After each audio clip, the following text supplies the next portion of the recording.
안녕하세요. 이우성 목사입니다. 세상은 여러 가지로 어수선합니다. 좋은 소식보다는 우리를 힘들게 하는 소식들이 많은데 우리는 믿음을 가지고 소망이 있기 때문에 이겨낼 수 있습니다. 자, 오늘은 순금 등잔 때의 비밀에 대해서 말씀드리려고 합니다. 어떤 말이든지 이해가 아니면 오해고 오해가 아니면 이해라고 생각합니다. 사람은 오해해서 큰 실수를 하는 일들이 가끔 있습니다. 서울 어느 교회 목사님인데 제법 큰 교회 목사님이십니다. 색소폰이라는 악기에 대해서 오해를 하셔가지고 우리 교회에서는 색소폰 소리가 나면 안 된다, 그런 말을 들을 때에 참 어이가 없기도 하고 너무 씁쓸했습니다. 색소폰이라는 악기는 지금 들리는 악기 소리가 색소폰 악기입니다.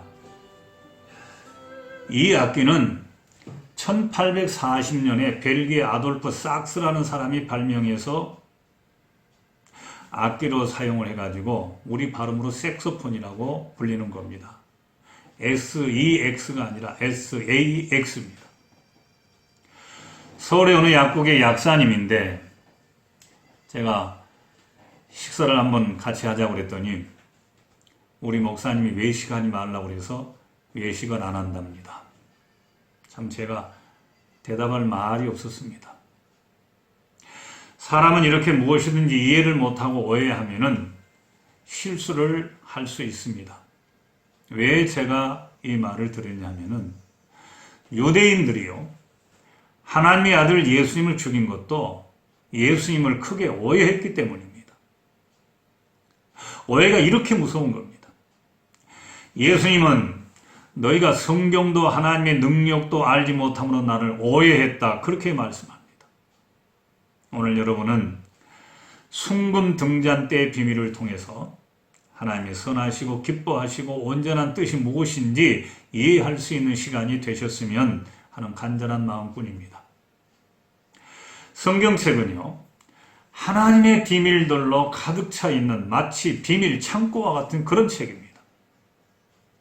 저는 오래전에 금식 기도를 통해서 하나님께 성경을 열어주셨는데 지금도 계속해서 열어주십니다. 그때마다 말로 형언할 수 없는 기쁨으로 하나님께 감사하게 됩니다. 자, 오늘은 특별히 출애굽기에 나오는 순금 등잔 때, 금초 때 어떤 비밀이 감추어져 있는가를 말씀드리려고 합니다. 자, 먼저 이 순금 등잔 때를 만드는 재료, 방법, 모양, 위치까지 자세하게 하나님이 말씀해 주십니다. 그만큼 여러 가지 비밀한 내용들이 숨겨져 있다는 말입니다. 순금 한 달란트를 가지고 만들어라, 한 덩입니다. 쳐서 두들겨서 만들어라, 방자로 만들라는 겁니다. 한 덩어리가 되게 만들어라, 일체입니다. 줄기 이쪽에 세 가지, 저쪽에 세 가지를 만들어라, 서로 다른 쪽인데 같은 거란 말입니다. 등잔대 7개를 만들어서 위에 둬라, 열매입니다. 저녁부터 아침까지 불을 켜야 한다, 조명입니다. 떡상, 진설병하고 마주한 남쪽에 둬라, 위치를 말하고 있습니다. 여러분, 방자육이라는 말을 들어보신 적 있습니까? 연세가 지긋하신 분들은 아실 거라고 생각합니다만은 유기는 놋쇠로 만든 생활도구를 유기라고 말합니다. 방자라는 것은 재료를 불에 녹여가지고 두들겨서 원하는 모양의 제품을 만드는 기술을 방자라고 말하는 겁니다. 자, 하나님은 성경의 등잔대를 만들려고 하는데 왜 이 방자로 만들게 하셨느냐 하는 거예요. 자, 제가 방자 이야기를 하니까 왜 등잔대 비밀을 말한다더니 엉뚱한 방자 이야기를 하고 있느냐 오해할 수 있는데 엉뚱한 이야기가 아닙니다. 방자 기술은요, 우리 한민족만이 가지는 독특한 기술이라고 합니다. 우리 선조들로부터 전수되어 내려온 독자적인 기술입니다. 자, 이것이 방자 기술로 만든 유기 그릇입니다. 놋그릇인데요. 달구고 두드리고 당금질해서 만드는 그런 기술입니다. 방자 기술의 대표적인 것이 우리의 징과 꽹가리를 들 수 있는데요. 징과 꽹가리를 때릴 때에 소리가 나는데 그 소리를 맹놀이 현상이라고 합니다. 자, 두 음파가 서로 조화를 이루어서 아주 멋지고 오묘한 소리를 내게 되는 그런 현상을 말하는 것입니다. 방자 기술은 현재 국가무형문화재 제77호로 지정되어 보존되고 있습니다. 한국만이 가지고 있는 유일한 기술이라는 거예요. 그런데요, 저 중동에 있는 히브리 민족 이스라엘 백성에게 하나님은 옛적에 성막의 성소에다 둘 성물인 등잔대를 만드는데 바로 이 방자 기술로 만들라고 하신 것입니다. 여러분, 뭔가 연관성 좀 있어 보이지 않습니까? 출애굽기에 보면은 유다지파 홀의 손자요 우리의 아들 부살레를 지명하여 부르고 하나님의 영을 충만케 하여 지혜와 총명과 지식과 여러 가지 재주로 정교한 일을 연구하여 금과 은과 노소로 만들게 했다고 기록이 되어 있습니다. 또 한 사람이 나오는데 단지파 아이사막의 아들 오홀리압을 세워서 그와 함께 만들게 했다. 등잔대를 만드는 대표적인 두 인물입니다. 여러분, 이제 본론으로 들어가서 숭금 등잔대가 무엇이 비밀이고 거기에 어떤 비밀이 감추어져 있는가 하는 것을 말씀을 드리려고 합니다. 단순한 등잔이 아니고 어두운 성소를 비추는 조명만이 아니라는 말입니다. 숭금 한 달란트를 가지고 만들어라. 쳐서 두들겨서 만들어라. 한 덩이로 연결을 해라. 가지를 줄기 이쪽에 3가지, 줄기 저쪽에 3가지를 만들어라. 등잔 7을 두어서 위에 두게 해라. 저녁부터 아침까지 불을 켜라. 떡상과 마주한 남쪽에 둬라. 이 모든 비밀을 다 설명하려고 그러면 많은 시간을 필요하기 때문에 오늘 다 설명할 수가 없습니다. 오늘 영상에서는 이 숭금 등잔대의 가장 핵심적인 내용이라고 할 수 있는 한 가지만 말씀드리려고 합니다. 이 숭금 등대가 출애굽기에서는요, 나무라고 말하고 있습니다. 그래서 살구꽃이 나옵니다. 요한계시록에서는 이 등잔대를 교회라고 예수님이 친히 해석을 해 주십니다. 여러분, 이 숭금 등잔대를 둘로 보라는 말입니다. 하나는 나무로 보라는 거예요. 근데 나무가 복합적인 나무입니다. 꽃은 살구요, 열매는 감람나무 열매입니다. 다른 하나는 방향입니다. 이 편의 3가지, 저 편의 3가지, 서로 반대 방향이란 말이에요. 여러분, 나무인데 두 가지 나무를 보여줍니다. 꽃은 살구나무고 열매는 감람나무. 야, 꽃가지는 살구나무고 열매를 맺을 때는 감람나무 열매다. 이런 나무가 세상에 어디 있어요? 왜 하나님은 등잔대를 만드는데 이렇게 만들려고 하셨을까요? 바로 여기에 감춰진 하나님의 비밀이 있다는 말입니다. 참고로 만드는 사람들이 하나님의 영으로 충만해서 정교하게 만든 것이기 때문에 오늘 우리가 성경을 보고 깨달을 때도 하나님의 영으로 충만하지 않으면 이 영적 비밀을 알기 어렵다는 것이에요. 사도 바울은 로마서 11장에서 자기 백성의 구원받을 때를 말하면서 감람나무의 접붙임의 비밀을 알아야 한다고 말했습니다. 이 비밀을 모르면 저 유대인 구원의 비밀을 모릅니다. 하나님이 자기 백성을 버렸느냐? 그럴 수 없다고 말하면서 사도 바울은 비밀을 가르쳐 주는 거예요. 살구나무 가지라고 하는데 살구나무가 무슨 나무냐? 여러분, 살구나무는 야곱의 나무고 이스라엘 나무입니다. 여러분 잘 아시는 대로 자, 아론의 지팡이에 하룻밤 사이에 꽃이 피고 열매가 맺었다는 거 잘 아시잖아요. 살구 열매입니다. 살구나무예요. 그런데 순금 등잔 때 보니까 이쪽에 3가지 저쪽에 3가지가 있다는 것은 살구나무 가지인데 서로 반대편에 이스라엘이 둘이 있다는 것이에요. 이스라엘이 둘입니다. 여러분 이 말이 이해가 되십니까? 야곱이 둘이 있고 이스라엘이 둘이 있다. 지금까지는 대부분 하나만 알고 있습니다. 줄기를 중심해서 양쪽에 가지가 있다는 말이에요. 근데 둘이 하나라는 겁니다. 자, 이웃과 원수와 형제를 사랑하라는 말씀을 여러분 기억하시죠? 누가 이웃이고 누가 원수고 누가 형제입니까?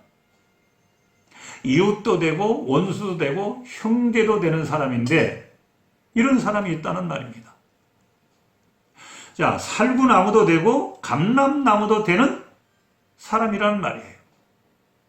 이웃도 되고 원수도 되고 형제도 되는 사람, 같은 내용입니다. 이것을 모르면은 요한일서 3장 16절을 이해할 수 없습니다. 자, 거기에 보면은 우리가 이로써 사랑을 알고 우리도 형제들을 위하여 목숨을 버리는 것이 마땅하니라, 그렇게 말씀합니다. 무슨 말이냐 하면은 내가 내 목숨을 버려서 사랑할 형제가 있다는 말이에요. 근데 그 형제가 누구인가 하는 것을 알아야 되잖아요. 예수님은 2번째 계명으로 말씀을 할 때에 내 이웃을 내 몸과 같이 사랑하라. 이것이 율법이요 선지자요 강령이라고 말씀했습니다. 여러분, 내 몸같이 사랑할 이웃, 내 몸같이 사랑할 원수, 내 몸하고 똑같은 형제가 있는데 이 사람이 누구냐고 말입니다. 이 비밀을 알아야 순금 등대 안에 감추어진 이스라엘의 비밀을 알 수 있습니다. 여러분, 이것이 십자가를 통해서도 보여주십니다. 십자가에 달리신 예수님이 중심에 계시고 양쪽에 2 강도가 있습니다. 한편 강도는 구원을 얻었습니다. 한편 강도는 구원을 받지 못했습니다. 여러분, 이것이 우연일까요? 예수님이 중앙에 십자가에 계시고 양쪽에 2 강도가 있는 것, 이게 우연이겠느냐 하는 말입니다. 참새 한 마리도 떨어지는 것이 우연이 아니라고 합니다. 하나님이 간섭하시고 하나님이 허락이 있다고 말씀을 합니다. 하나님의 아들 예수님이 2 강도 사이에서 십자가에 달려 죽으시는 것이 어떻게 여러분 우연이 될 수 있겠어요? 십자가 사건, 십자가의 사랑은 지나고 끝난 것이 아닙니다. 진행형이고 현재형이고 미래형입니다. 남아있습니다. 반드시 이 둘이 예수 그리스도를 중심으로 화목을 이루고 하나를 이루어야 됩니다. 여러분, 저 유대인들이 회복되어 구원받기 전에는 십자가의 복음은 끝난 것이 아닙니다. 아브라함의 자손이, 이스라엘이 하나만 있는 것이 아니라 둘이 있다고 하는 거예요. 둘. 그래서 요한계시록 7장에 보면은 새로운 이스라엘이 나옵니다.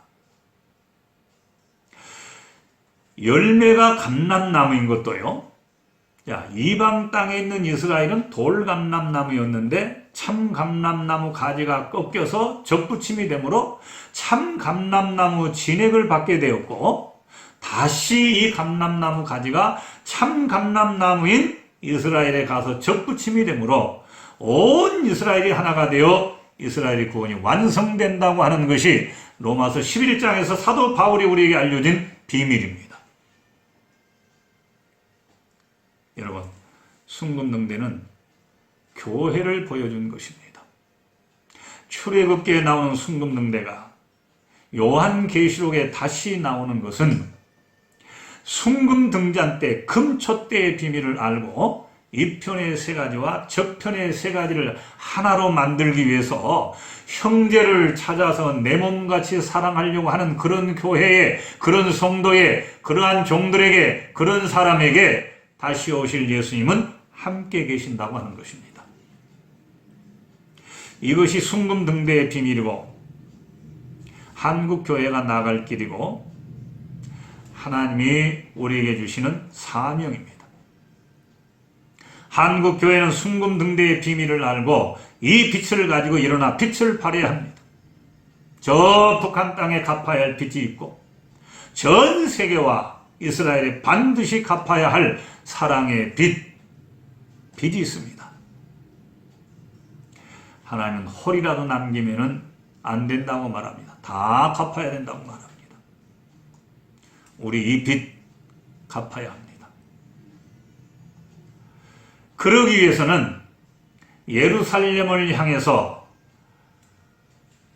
복음을 들고 달려가야 하는데요.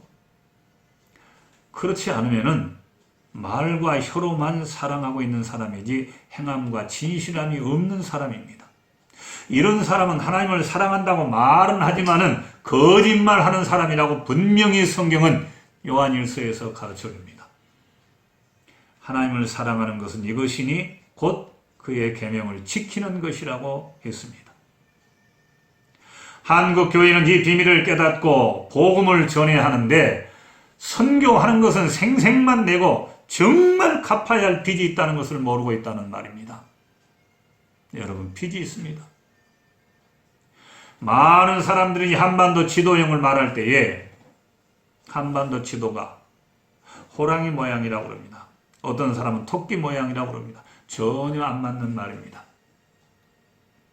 한반도 지도 모양은요, 하나님이 특별한 목적을 가지고 만든 특별한 모양입니다. 그래서 세상 사람들은 모르도록 되어 있습니다. 알 수가 없습니다. 그러나 우리는 모든 해답을 어디서 찾아야 돼요? 성경에서 찾아야 됩니다. 하나님은 분명한 목적을 가지고 한 모양을 만들어서 우리에게 보여주고 계십니다. 사람을 하나님의 모양대로 만드신 것처럼 이 한반도의 모양은 아가서에 나오는 말씀대로 사슴과 노루 모양으로 만드셨습니다.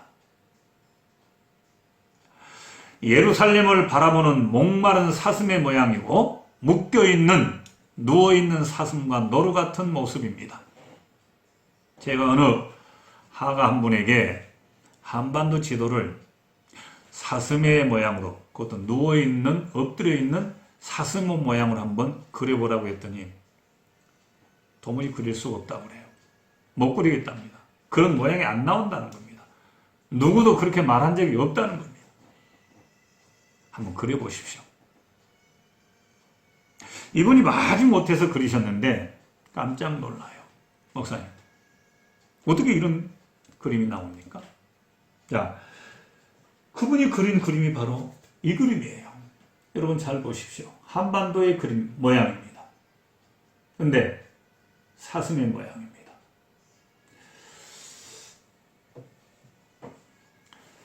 지금은 남북으로 분단되고 동서로 막혀있고 쇠사슬로 묶여 있습니다. 주님은 반드시 풀어주실 것입니다.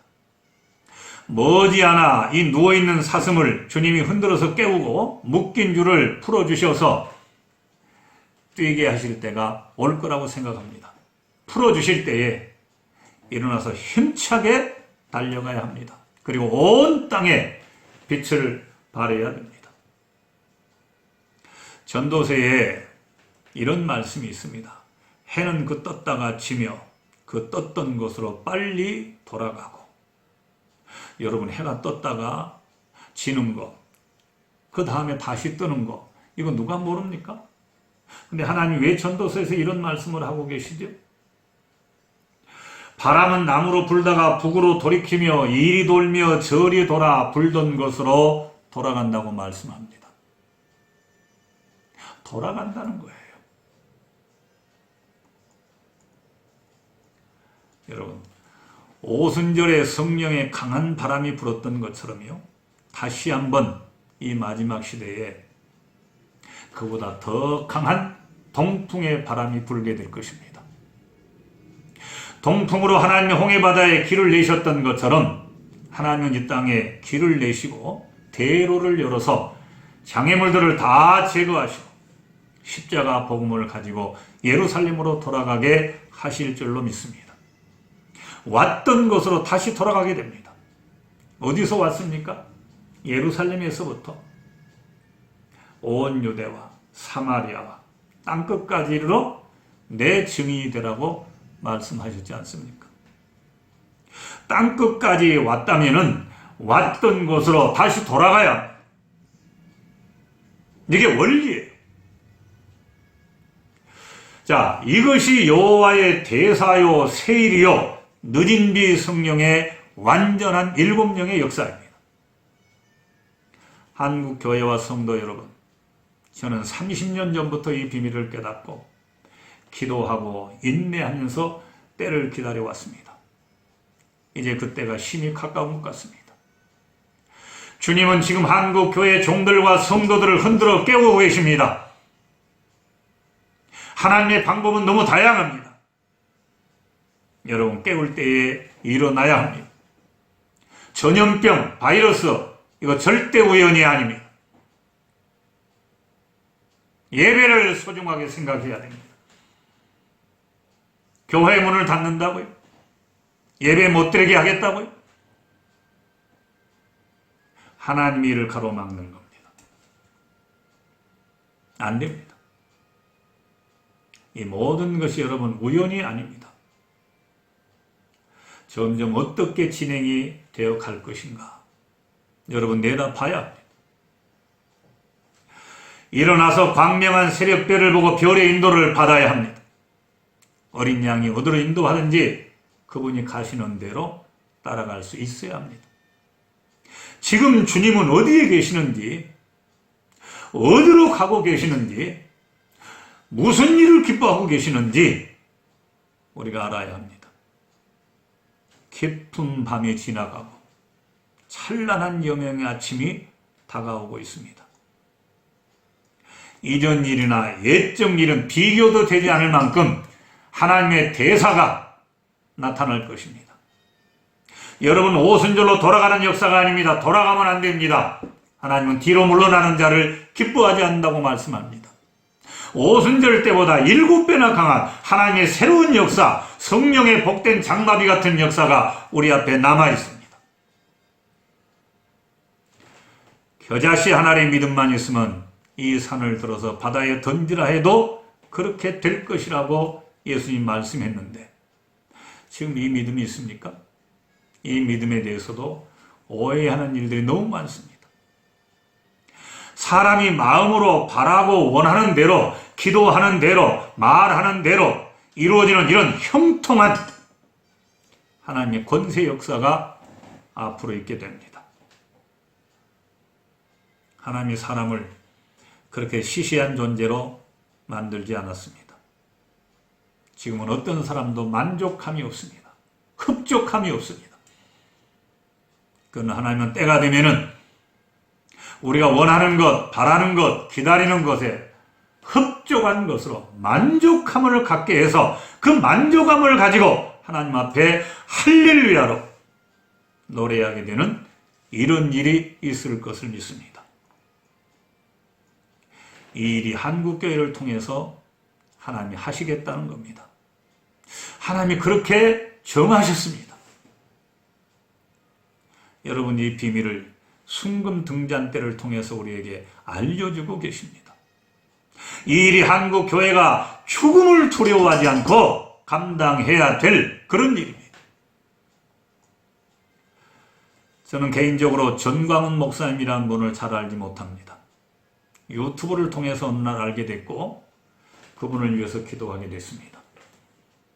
그분이 주장하는 모든 내용을 들어보니까 하나도 틀리진 않아요. 자, 성경적으로, 시대적으로, 국가적으로 틀리지 않습니다. 저는 그렇게 생각합니다. 그래서 눈물을 기도하면서 많이 흘렸습니다. 그분은 지금 본을 보여주고 계십니다. 한국 교회가 어떻게 해야 될 것인지, 주의 종들이 어떻게 해야 될 것인지, 한국교회 성도들이 어떻게 해야 될 것인지 본을 보여주고 계십니다. 선교 한국의 복음송을 부를 때마다 저는 감격해서 같이 부르면서 눈물을 흘렸습니다. 너무너무 좋아요. 지금은 그분이 구치소에 계시지만은 때가 되면은 하나님은 가장 적당한 때에 우리 모두의 기도를 응답하시고 교회로 돌아오게 하셔서 더욱 힘있게 복음을 증거하게 하실 줄로 믿습니다. 다니엘을 사자굴 속에서 도우셨던 하나님이 전 목사님을 감옥에서 돕고 계실 줄 믿습니다. 여러분, 다시 한번 말씀드립니다. 한국 교회요, 성도들이요, 목회자들이요, 깨어나야 합니다. 일어나야, 그리고 이 등불을 온 집안 사람들에게 비추고 산 위에 있는 동네까지 비출 수 있어야 합니다. 이 놀라운 역사가 이 영상을 보시는 여러분 모두에게 하나님이 선물로 주시기를 바랍니다. 오늘도 여기까지 시청해 주신 여러분 감사합니다. 다음 시간에도 새로운 말씀으로 만나 뵐 수 있기를 바랍니다. 다시 한번 감사드립니다.